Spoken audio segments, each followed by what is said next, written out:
Un atelier de formation axé sur les modules, la gestion des ressources humaines et financières, le marketing et services clients est une initiative de la Fondation pour le renforcement de capacités en Afrique et qui a pour but de renforcer les compétences des femmes chefs d'entreprise. Débattre sur les différents aspects de la question de la jeunesse, organiser des ateliers à l'endroit de la jeunesse en faveur de leur participation dans le processus démocratique, c'est le but du cadre de dialogue dénommé Université citoyenne. Les détails dans ce journal.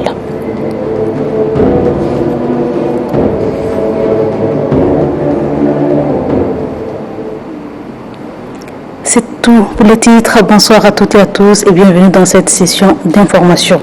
Il vous souviendra que lors du premier sommet Russie-Afrique, le président de la République Denis Débitement a sollicité le soutien politique et diplomatique de la Fédération de Russie en tant que membre permanent du Conseil de sécurité de l'ONU aux côtés de l'Afrique pour l'aboutissement de ses efforts visant à réformer cette organisation mondiale.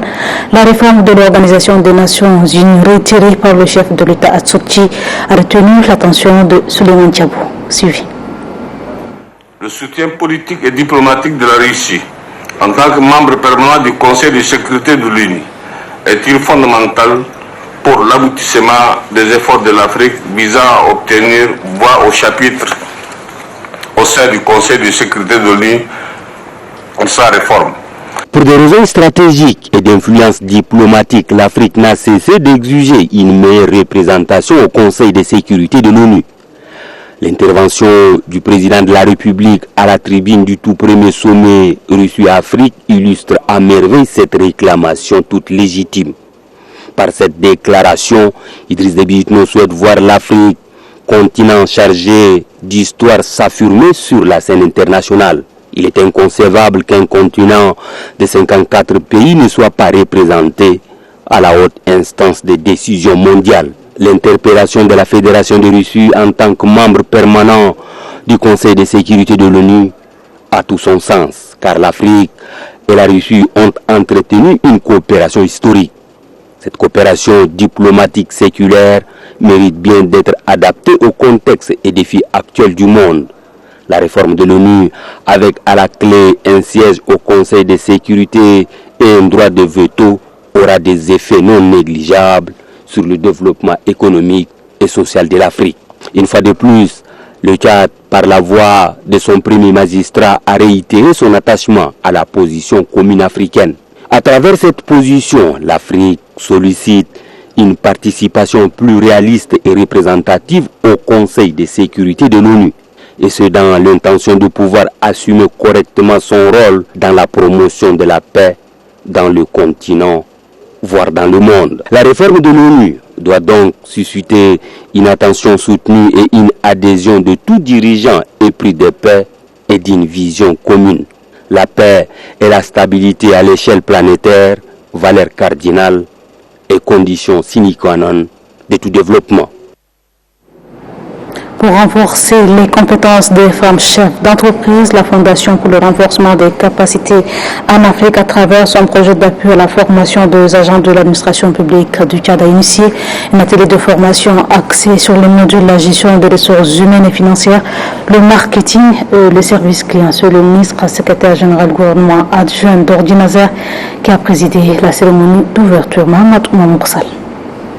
Pour rendre les entreprises féminines tchadiennes fiables, crédibles, compétitives et rentables afin de booster l'économie nationale tchadienne, que la Fondation pour le renforcement des capacités en Afrique, à travers le projet d'appui à la formation des agents de l'administration publique PROFAP, renforce les compétences des femmes entrepreneurs du Tchad sur les techniques liées aux finances, marketing et la gestion de la clientèle. Cette formation permettra sans nul doute aux participantes de bénéficier des outils nécessaires pour donner un bon rendement au sein de leur entreprise respective.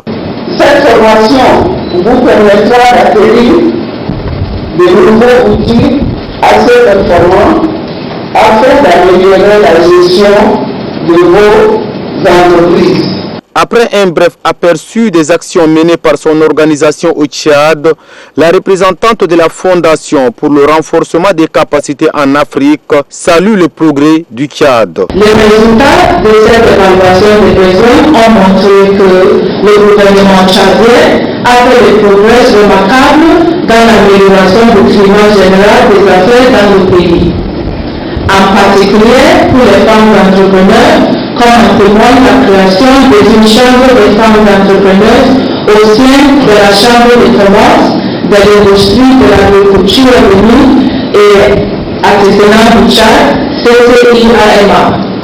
Pour le ministre secrétaire général du gouvernement adjoint, cette formation apportera un plus à la gente féminine dans l'exercice de leurs fonctions afin de relever les défis. Je suis convaincu que cette formation qui sera un déclic pour la valorisation de la femme dans l'échiquier des affaires contribuera à relever plus le statut de la femme entrepreneur pour que celle-ci puisse apporter une valeur ajoutée aux efforts fournis par le gouvernement de la République du Tchad sous la haute clairvoyance de son Excellence, Monsieur le Président de la République, chef de l'État, chef de gouvernement, Idriss Déby Itno. Pendant 6 jours, les femmes commerçantes et chefs d'entreprise vont se familiariser avec les techniques relatives aux ressources humaines, le marketing et services clients, la gestion financière et le coaching personnalisé afin de rendre les entreprises féminines tchadiennes crédibles et compétitives sur le marché mondial. Une mission conjointe d'experts du Fonds international de développement agricole et quelques techniciens des ministères a séjourné dans la zone d'intervention du projet PARSAT pour évaluer l'état de réalisation à mi-parcours. Tour à tour, la délégation a visité des ouvrages réalisés dans le cadre du projet et échangé avec quelques bénéficiaires. Moussa Abdoulaye. Financé par le Fonds international de développement agricole, FIDA, le PARSAT, projet d'amélioration de la résilience des systèmes agricoles au Tchad, a réalisé plusieurs ouvrages socio-économiques dans sa zone d'intervention. Ces réalisations visent à améliorer la résilience des systèmes agricoles et de l'économie des ménages ruraux face au changement climatique. Pour évaluer le bilan à mi-parcours du projet, les experts du FIDA sont allés sur le terrain. Au village Abdoumbourda au Dababa, la délégation a visité un forage hydraulique équipé de kits solaires géré par un groupement Hanana. Grâce à cet ouvrage, les membres de ce groupement pratiquent les cultures maraîchères de 2 hectares. Maintenant, depuis que PARSAT nous a amené le panneau, on n'a pas de difficulté de l'eau. Voilà, vous voyez l'eau là-bas, c'est que ça coule. On arrose tous les jours.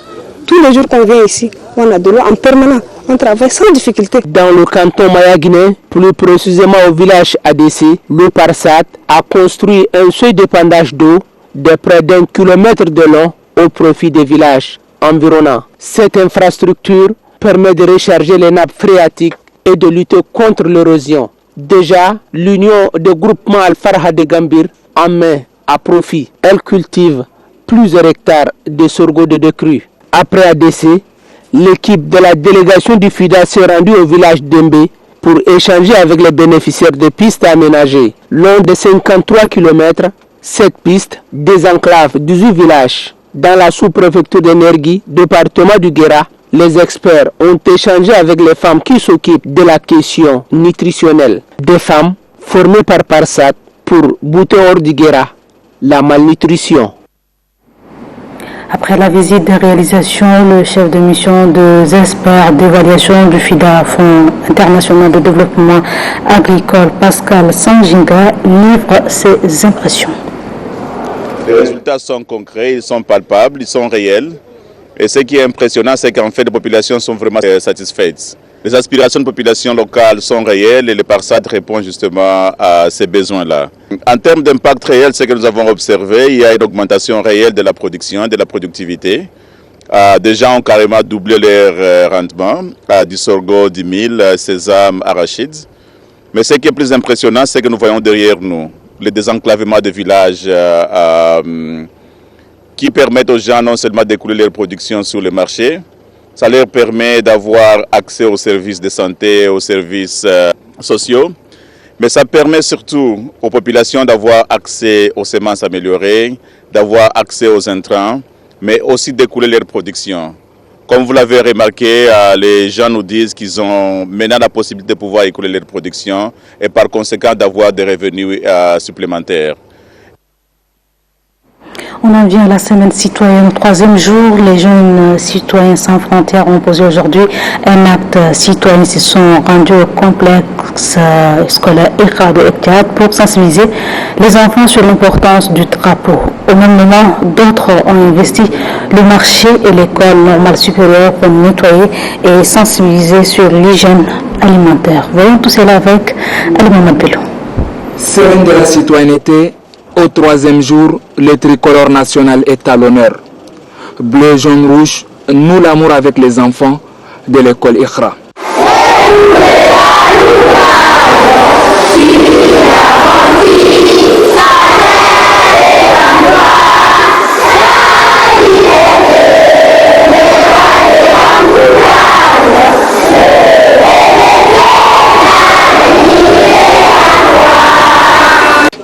Citoyens sans frontières veut à la base partager avec les enfants cette valeur de fidélité et d'engagement pour ces pays.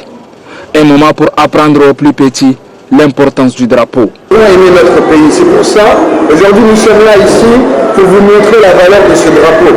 Beaucoup de personnes ne connaissent pas cette valeur de ce drapeau, mais il est très significatif. Et on vous dit que le pays a besoin de vous. Nous avons tous besoin de vous et respectez ce drapeau. Le pays a besoin de ses enfants et leurs aînés veulent qu'ils les sachent dès à présent. Ethnie, religion, tribu, peu importe. Désormais, il faut s'y reconnaître en tchadien. Leçon bien compris. Le drapeau pour nous est un grand signe. Il signifie le pays. C'est le drapeau de la nation. Il est très important pour nous les Tchadiens. Du rire au plaisir, il faut immortaliser cet instant. Autre décor, autre action. La citoyenneté, cette fois-ci, il faut aussi la mettre dans le ventre. Au marché central, ces jeunes ambassadeurs s'assurent de la qualité des aliments vendus. En groupe, ils sensibilisent les vendeuses sur l'hygiène alimentaire.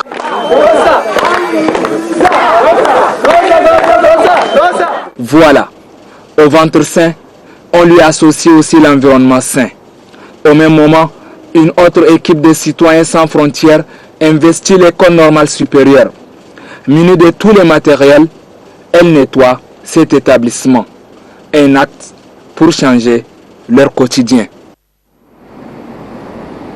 Et puis l'association Urgence contre la faim, dans le cadre de ses activités, a fait hier à Gaoui, dans la commune du 10e arrondissement, un don de vivres à l'école de Gaoui. Selon le président de l'Urgence contre la faim, Mohamed Salif Abouna, pour ce geste, son organisation voudrait renforcer la cantine de cette école. Pour le maire de la commune du 10e arrondissement, Mohamed Tomori, cette initiative est à saluer et demande aux autres partenaires d'emboîter le pas. Rendez-nous dans nos provinces. Le gouverneur de la province de Wadi Fira, Isaka Amata, a réceptionné un don de fournitures scolaires offert par l'Association pour la solidarité des Mimis, et dont est destiné aux écoles de la dite province. Mohamed Salianou. Lors de son séjour à Biltine, début octobre en cours, le président de la République, Idrissa Déby Itno, a lancé face aux responsables de la place un appel pressant pour la scolarisation des enfants dans la province de Wadi Fira. Cet appel ne laisse pas indifférent l'Association pour la solidarité et le développement de Mimi, qui rejoint les autorités locales qui ont déjà entrepris un vaste programme qui consiste à renforcer les systèmes éducatifs. Elle offre à cet effet un don composé notamment de bancs, de manuels et de fournitures scolaires pour accompagner un temps soit peu les écoles. Le délégué provincial à l'enseignement et à la jeunesse de Wadi Fira, Ibrahim Abdoulaye, encourage de telles initiatives en faveur des systèmes éducatifs dans la province.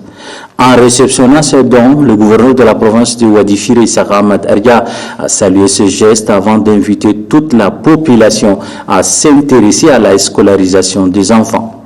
Le gouverneur est ensuite procédé à la pose de pierre d'une école de cycle complet.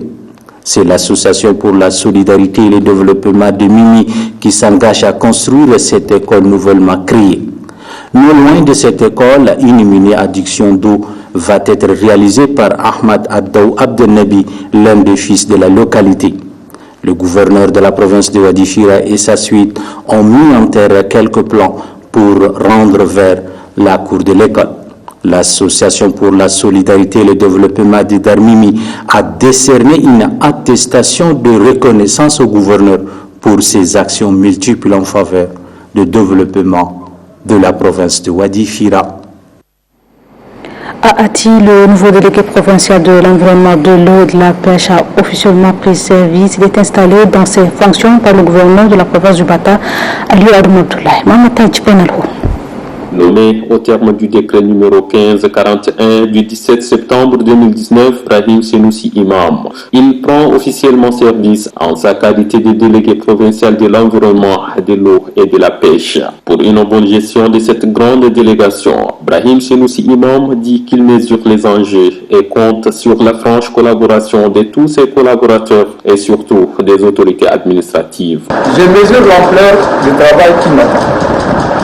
D'ores et déjà, je sollicite l'appui des autorités administratives sans lesquelles l'application et le suivi des orientations du gouvernement ne sauraient être bien menés. Le gouverneur Aliou Adoum Abdoulaye les exhorte à un engagement sans faille. Je vous demande de faire de la déontologie le credo du service de l'environnement tout en étant attentive à la situation de vos partenaires. À vous pencher de près sur le statut et le fonctionnement des différents services placés sous votre responsabilité. Le gouverneur a conclu en interpellant le nouveau délégué à relever les défis qui sont entre autres le problème des bénévoles appelés Bobo, la déperdition des recettes de l'État, les conflits entretenus autour des ressources naturelles et l'exploitation abusive du lac Fitri. Le gouverneur de la province du lac Adam Nokri Sherfadine a eu à bord une rencontre avec les différents cadres de la dite province. Objectif, mettre sur pied un comité local de sélection de jeunes qui vont poursuivre leurs études dans les universités Nikoussi, Ekchat et groupe AVT. Mamat Bouloumi. L'enseignement supérieur contribue à l'émergence d'une nouvelle génération d'acteurs du changement qui peuvent jouer un rôle moteur dans l'identification des solutions aux situations socio-économiques dont le gouverneur Adam Nokri Sherfadine en a fait l'une de ses priorités, comme en atteste son louable initiative d'octroi de 61 bourses par les universités Nikoussi, Hek-Tchad et le groupe AVD aux jeunes bacheliers de la province du Lac, victimes des exactions de la secte Boko Haram. A regroupé tous les cadres de la province du Lac et à cela s'ajoutent les chefs traditionnels, les leaders religieux, les opérateurs économiques, les responsables des partis politiques, ainsi que les membres des associations de la société civile. Après les interventions des uns et des autres, suivies de riches discussions et débats, un comité comprenant les représentants socio-professionnels si haut cités a été mis en place et le dit comité a pour président le secrétaire général de la province du Lac, M. Sadiq Katir Abdraman. Selon le gouverneur de la province du Lac, Adam Nokri Sherfadine, la mise en place de ce comité vise à faire la répartition de 61 bourses aux jeunes bacheliers avec transparence. Le premier critère, c'est l'excellence. Nous allons prendre le meilleur. Le deuxième critère, le respect des genres. Il faut que des filles bacheliers soient également représentées. Le troisième critère, les critères de vulnérabilité, en tenir compte de cette question-là extrêmement importante. Donc nous avons mis très rapidement sur pied un comité qui est composé de toutes les sensibilités de notre province pour arrêter une liste objective.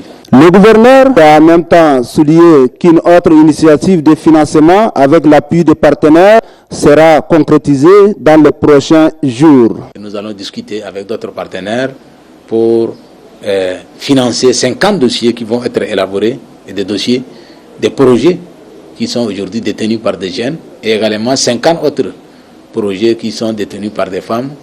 Ainsi, nous allons créer de la valeur ajoutée et nous allons redynamiser l'économie de notre province et nous allons améliorer les conditions de vie de nos populations, conformément aux vœux et aux souhaits du président de la République, chef de l'État. Il faut enfin rappeler que les bourses d'études offertes par les universités Mikoussi, HEC Tchad et AVD couvrent un cursus scolaire d'une durée de 3 ans et met une particularité dans la formation de jeunes filles ressortissantes de la province du Lac. Dans le cadre de sa promotion du bilinguisme, le gouvernement à travers le ministère de la Santé publique a instauré une filière arabe à l'école de santé des affaires sociales de Building. Pour témoigner leur reconnaissance, les sensibilités de la province de Wadifira ont organisé une cérémonie de réjouissance. Mohamed Saliano. Pour la mise en pratique de la politique du gouvernement en matière de bilinguisme dans les différentes institutions de formation professionnelle, le gouvernement de la République du Tchad, à travers le ministère de la Santé publique, a institué au sein de l'école de santé et des affaires sociales de Biltine une filière arabe pour former désormais les infirmiers et des techniciens de santé arabophones, et ce conformément à l'arrêté signé par le ministre de la Santé publique le 8 octobre 2019.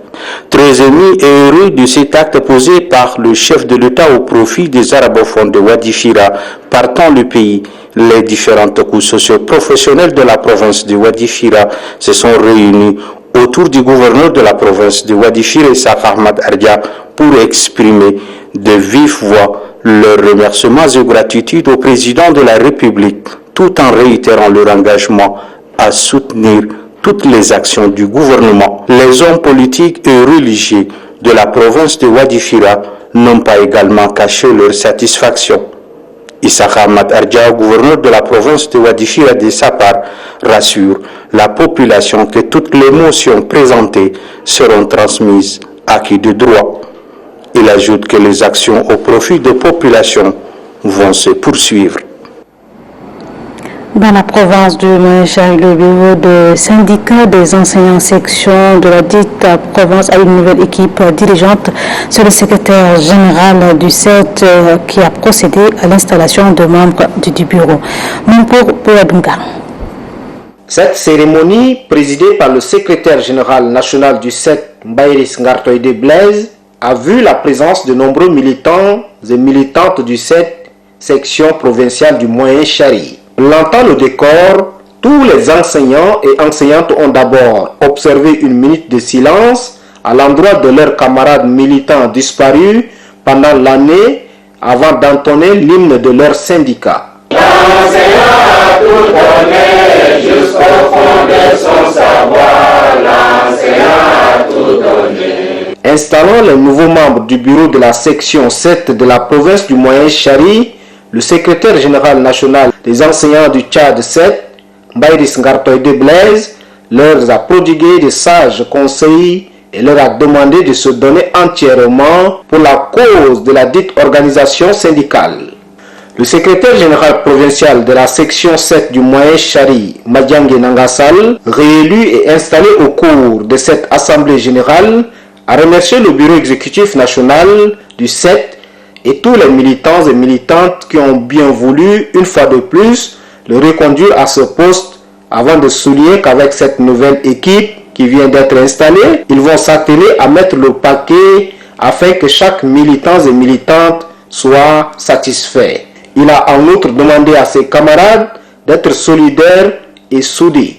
Le secrétaire général du 7 du supérieur, Sarah Dumgoy, a également, après son installation, lui aussi remercié la même mission qui a bien voulu placer sa confiance en lui, et qu'avec cette nouvelle équipe, il entend rester loyal et solidaire au SEC.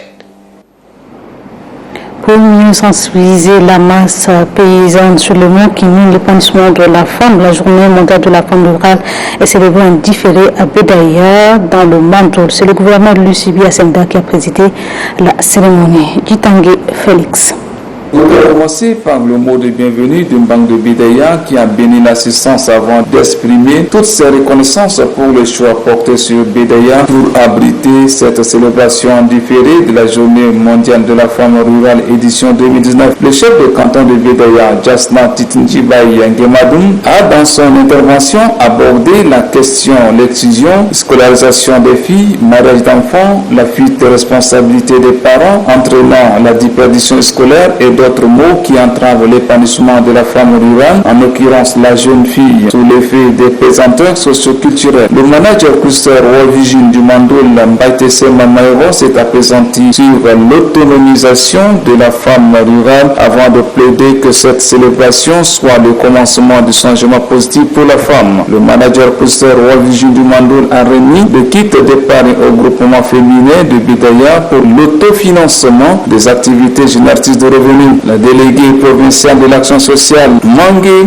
Marom Blanche, a parlé de la politique nationale genre. Le procureur de la République près le tribunal de grande instance de Koumra Darom Aladou Mongoyo de préciser que l'excision constitue une atteinte volontaire à l'intégrité corporelle contraire aux valeurs universelles des droits de l'homme. La violation des dispositions relatives à l'excision sont à cet effet prévues par le code pénal, selon qu'il s'agisse de l'auteur ou de ses complices. Les femmes rurales ont formulé à cet effet de motions de recommandation au gouvernement et ses partenaires d'investir davantage pour la cause commune de la femme tchadienne. En réponse aux recommandations, le gouverneur de la province du Mandé, Lucie Biasemda, veut dire que ces recommandations traduisent non seulement les doléances spécifiques aux conditions de vie des femmes, mais aussi et surtout la volonté de participer activement à l'émergence de notre beau pays de Tchad et à la mise en œuvre de la politique nationale genre chère au président de la République, chef de l'État Idriss Déby Itno, ainsi qu'à la première dame Inda Déby Itno. La remise des cadeaux constitue essentiellement de prémices de labeur agricole et des produits locaux transformés. Alors, sœur gouverneur Lucie Biasemda, par les femmes de Bidaya, a mis fin à la cérémonie. Notons que cette grande cérémonie s'est achevée dans l'ambiance joviale.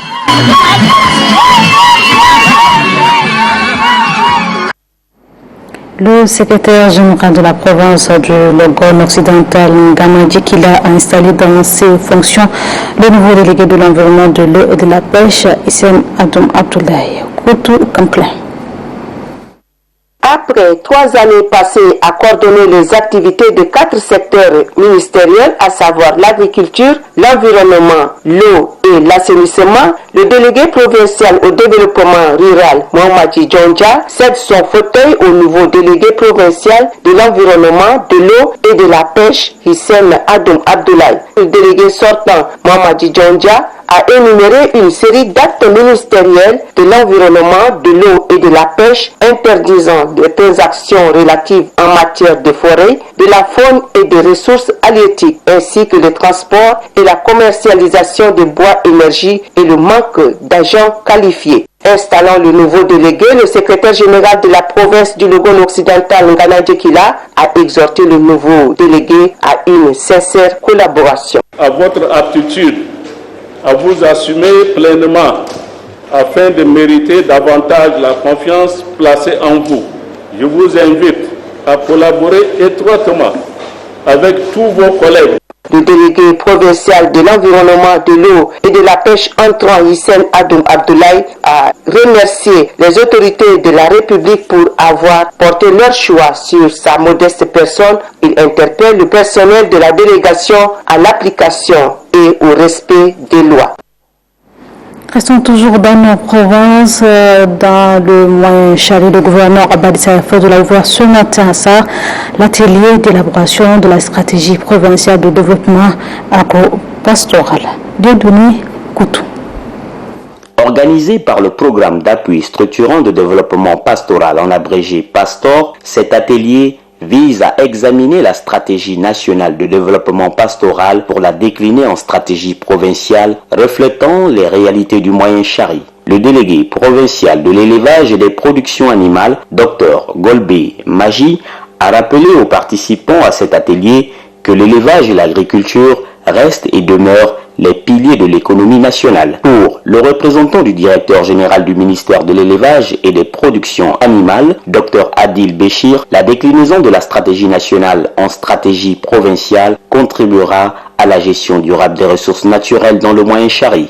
Pour le gouverneur du Moyen-Chari, Abadi Saïd Fadoul, mobiliser et accompagner les pasteurs, les agro-pasteurs et les agriculteurs dans la gestion des ressources naturelles entre dans la politique prônée par le président de la République, Idriss Déby Itno, qui accorde une attention particulière au monde rural. Le président de la République, conscient de l'intérêt social et économique du pastoralisme, entend impulser durablement son développement dans toutes les provinces du Tchad. Les réflexions que vous allez mener aujourd'hui durant 2 jours, elles doivent aboutir à la production d'un cadre politique spécial et intégrant l'hydraulique pastorale, d'adoption au changement climatique, l'éducation et la santé au milieu pastoral. Ce sont plus d'une centaine de participants venus des 4 départements de la province du Moyen-Chari qui prennent part à cet atelier de 2 jours. Et puis cette information brève et image pour la suite du journal, le président de l'Action de Jeunes pour l'appel au développement et l'émergence du Tchad, Mohamed El Mahdi Abdourahmane, a fait un point de presse au cours duquel Mohamed El Mahdi Abdourahmane a évoqué les prestations peu enviables des opérateurs de téléphonie mobile au Tchad. Les réseaux internet, les qualités des appels et des messages ont été critiqués par le président de l'Action de Jeunes pour l'appel au développement et l'émergence du Tchad. Le nouveau maire de la commune d'Akouta a pris officiellement service le secrétaire général de la province du Ouada qui a présidé la cérémonie d'installation. Ali Mohamed Amin. Installant le nouveau maire d'Akouta, le secrétaire général du département, Mohamed Adam Djabir, a demandé au nouveau maire de respecter la hiérarchie et d'œuvrer pour le développement socio-économique et culturel pour la jeune commune d'Abkhouta. Il a enfin demandé à la population de cultiver l'amour, la tolérance et le pardon pour la cohésion sociale. Mustafa Omar Zakaria, le nouveau maire, a remercié les hautes autorités pour sa nomination à la tête de la commune d'Abkhouta. Il a promis travailler pour le bien-être de la population. Il a enfin sollicité le concours des uns et des autres pour l'accomplissement de sa mission. Dans la province du Kanem, l'ONAGES renforce les capacités de jeunes en technique de montage de projets, une initiative qui vise à outiller les routiers de la province du Kanem afin de lutter contre le chômage. Reportage. L'Office national d'appui à la jeunesse et au sport ONAGES hérite de la lourde responsabilité d'asseoir la politique du gouvernement en matière de lutte contre le chômage par le financement des activités génératrices de revenus et le développement du sport à la base. C'est dans cette optique que 150 jeunes du Kanem prennent part à cette formation qui dure 2 jours. Ces derniers auront à débattre sur des notions liées à la création d'entreprises, notamment comment négocier un financement et le montage d'un micro-projet d'entreprise. C'est pourquoi le président de la plateforme des jeunes du Kanem, Mohamed Moussa Maïna, indique que cette formation arrive à point nommé car elle permettra à la jeunesse de renforcer ses expériences et d'acquérir de nouvelles connaissances dans le cadre de montage d'un projet d'entreprise. Pour le directeur de la promotion des initiatives et d'insertion économique des jeunes de l'ONAGES, Odem Tedang Emmanuel, avec la fusion intervenue, les jeunes entrepreneurs du Kanem n'ont jusqu'à là déposé leur projet. C'est pourquoi, d'après lui, l'ONAGES a jugé encore utile de reprendre cette formation afin de permettre à la jeunesse du Kanem de bénéficier de ces offres. Podem Tedang Emmanuel promet aux participants que l'ONAGES ne tardera pas à revenir dans un meilleur délai pour financer les projets d'entreprise de jeunes du Kanem qui seront soumis à une étude.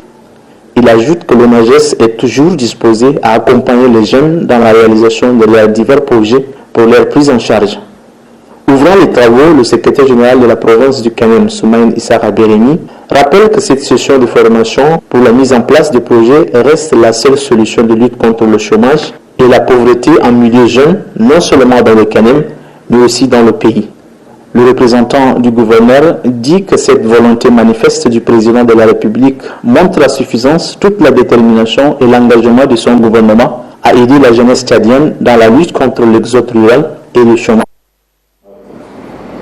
Le ministère de la Jeunesse, des Sports, de l'Emploi, de conserver le comité de suivi de la paix à la paix, la réconciliation lance ce matin à Bakara un cadre de dialogue dénommé Université citoyenne. Cette rencontre permettra aux participants de débattre sur les différents aspects de la question de la jeunesse. Garcetimi. Désormais, un cadre de dialogue dénommé Université citoyenne est créé. Université citoyenne est un espace d'échange entre les jeunes et les représentants des institutions publiques nationales et internationales, les acteurs politiques, les leaders associatifs ainsi que les universitaires. Il vise à contribuer à la consolidation de la paix par le dialogue multi-acteurs et la promotion d'un nouveau leadership au Tchad. La directrice des activités socio-éducatives des jeunes, Solal Ndjinoudi, souligne que ces assises entrent du renforcement du développement durable et de la relève d'un État démocratique. Le Tchad s'est engagé depuis 1990 dans le processus de la démocratisation sous la clairvoyance de son Excellence Idriss Déby Itno, président de la République, chef de l'État, chef du gouvernement. C'est ainsi que les multiples réformes structurelles initiées par le gouvernement ont abouti à la mise en place des institutions démocratiques et surtout l'organisation de plusieurs élections présidentielles, législatives et communales. Le coordinateur national, Ali Abdraman Goussimia, se réjouit de la mobilisation exemplaire de ces jeunes. L'université citoyenne s'inscrit dans la suite de nombreuses initiatives de notre réseau en faveur des jeunes. On peut citer à titre d'exemple le programme de stage et les rencontres d'échange de jeunes de localités frontalières. Pour le CSAPER, ces différentes initiatives visent à renforcer les capacités des jeunes afin qu'ils puissent jouer un rôle moteur dans la consolidation de la paix, de la démocratie et le développement socio-économique au Tchad.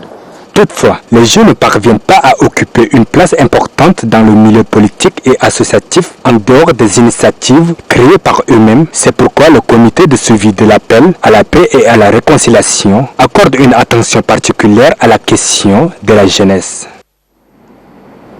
En sport, tout puissant, l'Aigle Sport s'est incliné hier devant Djoliba FC de Bamako. L'Aigle Sport n'a pas complètement perdu ses chances de qualification pour la phase de poule. Les électriciens doivent renverser la tendance au match retour à Bamako, au Mali. Innocent Cléo.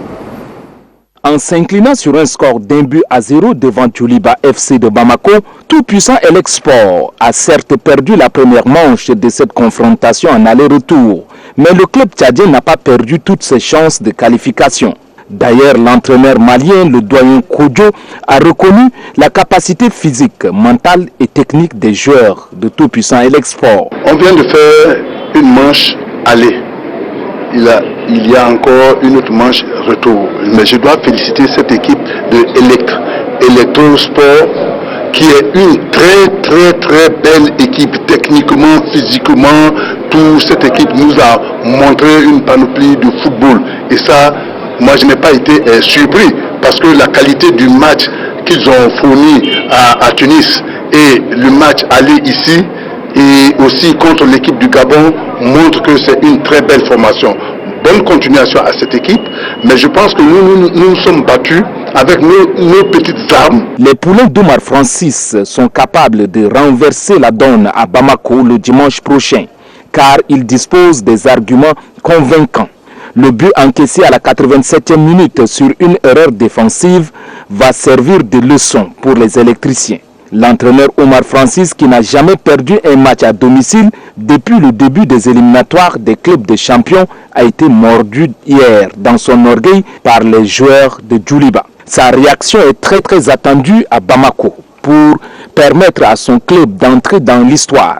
Car si Aigle Sport parvient à se qualifier à Bamako dans cette seconde phase des matchs de recadrage, tout puissant Aigle Sport sera le tout premier club tchadien qui entrera dans les matchs de poule de la CAF. Oumar Francis et ses poulets iront à Bamako pour une opération commando pour entrer dans l'histoire.